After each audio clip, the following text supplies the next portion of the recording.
wearing my Renaissance clothes again? What is that stick?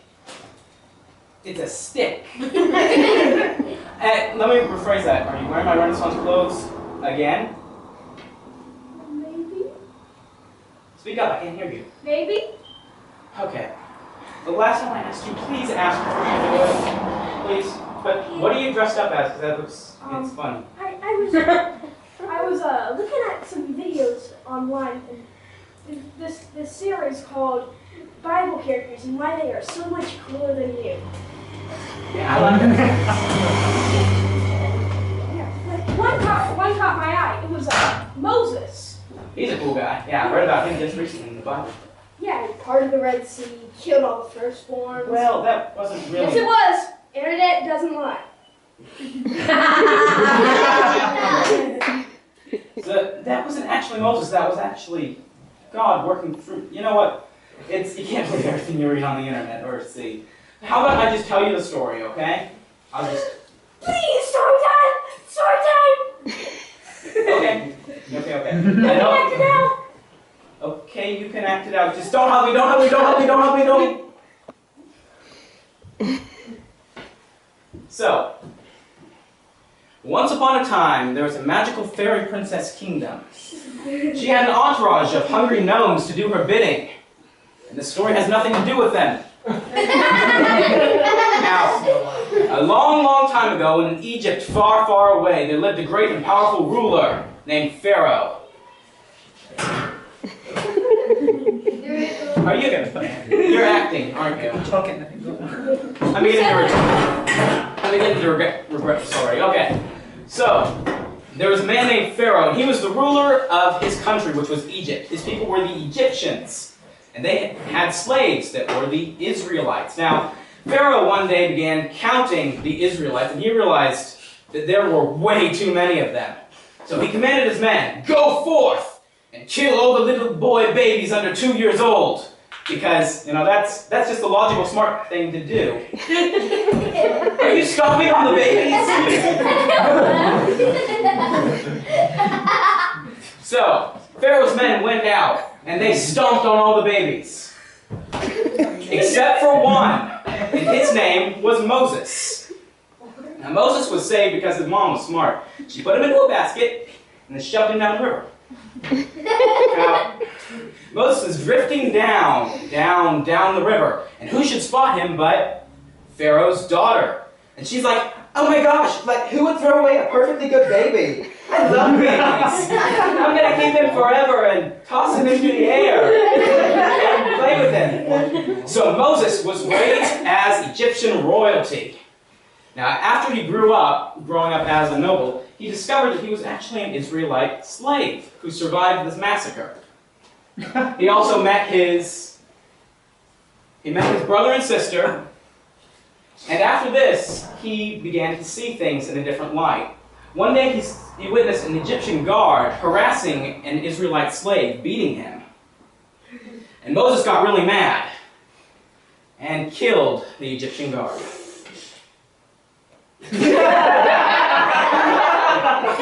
Now, after this despicable act, Moses ran away from Egypt very, very quickly and became a shepherd and had a family and grew older.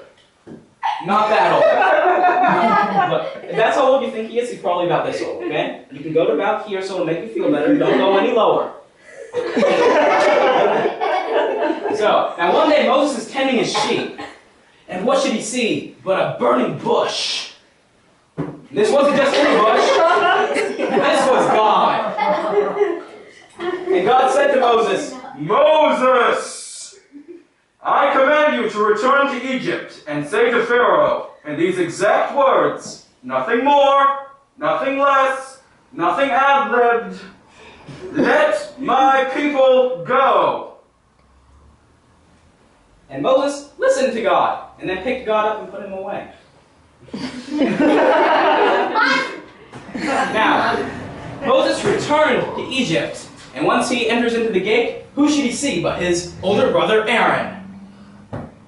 Moses! Aaron!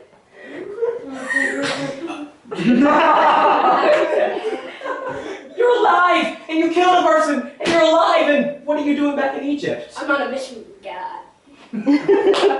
And now Moses and Aaron together walked toward Pharaoh. And when they came into the audience chamber, Pharaoh was sitting down at his throne. And Moses said, 7 years ago. No, that was Abe Lincoln's slave speech. This is Moses' slave speech. Your breath stinks. Okay, let's try that again. Okay?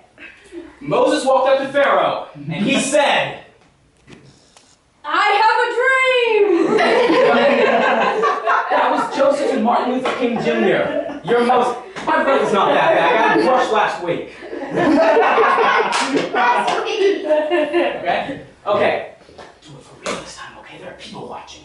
Okay, Moses came up to Pharaoh, and he said, Stand up.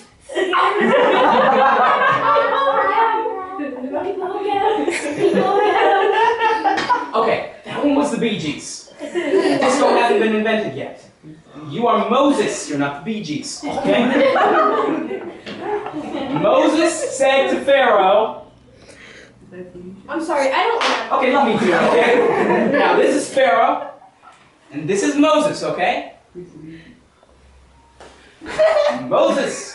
Pharaoh, sat there, stroking his goatee, and Moses said, "Let my people go!" I don't think he said it like that. Oh, God. And after he said it just like that, Pharaoh said, "No."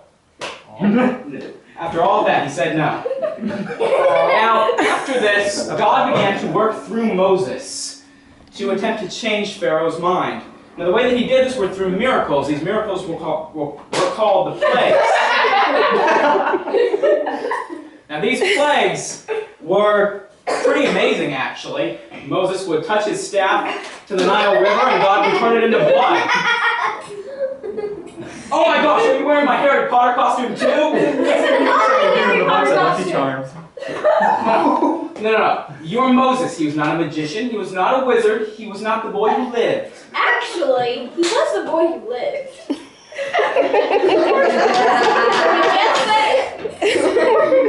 Okay, you got me there. You got me there. Okay, but this wasn't Moses turning the water into blood. It wasn't Moses making the swarm of gnats and the plagues and killing the animals. It was God working through Moses. It wasn't anything special about it. Okay, you know what? I'll just tell the story, and you do whatever. So, God worked through Moses and caused all of these different plagues, turning the Nile River to blood, these plagues of different animals or insects, frogs everywhere. A cloud of darkness descending over the Egyptian part of the city.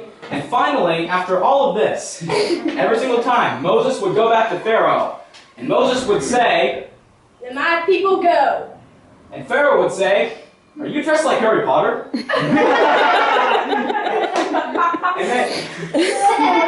after he said that, Pharaoh every single time would say, "No." So God spoke to Moses and said, "Have the Israelites kill a lamb and have them paint the blood over their doorways. I will send my spirit down onto the city, and every doorway that doesn't have that painted over it, I will kill their firstborn." And God did. The Egyptians were smote by the Spirit of God, not by Moses, by the Spirit of God. And finally, Moses returned to Pharaoh, and he asked the question one more time. "Let my people go." And Pharaoh said yes, because his son too had been killed. And Moses and the Israelites were all like, "Yay! Yay!" Because they were finally free. Now they danced and hopped down, leaving Egypt, when they came to the Red Sea. Now while they were on their way, Pharaoh realized, "I just got rid of all my servants. I'm going to have my own men build the big pointy things and the lions that don't have noses. And I don't want to do that." So he sent his army charging down to kill the slaves, because that's the smart thing to do when you lose something. Oh, really? So, as the Egyptians charged at the Israelites were all scared like this. But not Moses. Moses was like this. Okay, Moses wasn't scared, okay? The people told Moses, Moses, the Egyptians, they're coming to kill us! And God spoke to Moses and said, Moses, hold your staff over your head and raise your hand, and I will part the Red Sea to allow you to escape. That's not special. I'll use this. Random old Latin word! Pillow! Pillow isn't Latin. Shut up, Bo! Okay, magic isn't working. Please, Moses, just use the staff. They're getting closer. Magic? You have failed me. Alright, It's like a sip. Oh my god. a better. Oh, I knew it. Moses, you're not going to be able to stop them all with your plastic glue thingy. Yes, I will. These are not the Israelites who are looking at me.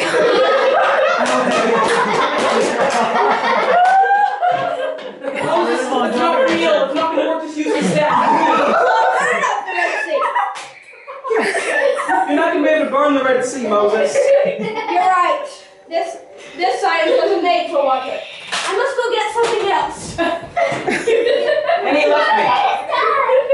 Maybe he's going back to Egypt. Take me with you! Oh, never mind. There we go. They're dead This now. will work. This is made for water. I don't think drinking the Red Sea is going to work very well. Okay, look. God said use the staff. How about we just listen to him? Please. God, you said if I raised my staff up and held out my hand that you'd part the Red Sea. Israelites are getting closer. Egyptians. Moses, I don't think the Israelites are going anywhere.